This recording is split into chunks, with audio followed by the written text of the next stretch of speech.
За мэдсэн үү? Оюутан сургуулийн 8 анги сурагчдаг л байна. Та бүхэнд өдөр бодотой хорог гэж үзүүлэх гэж байна.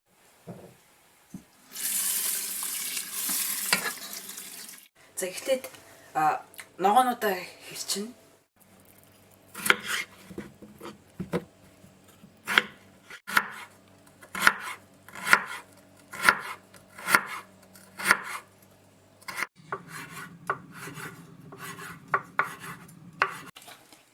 Эхлээд тосоо ийн.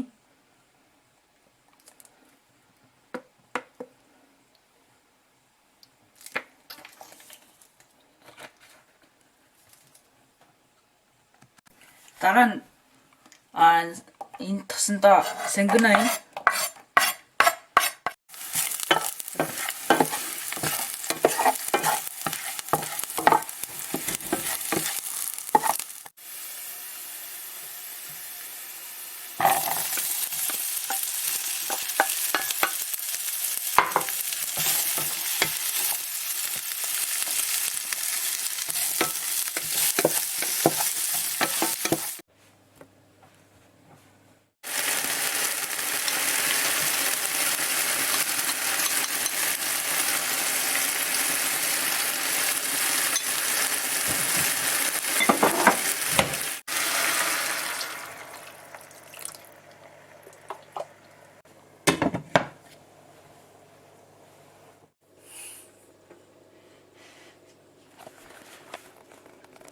Анхаарал тавьсанд баярлалаа.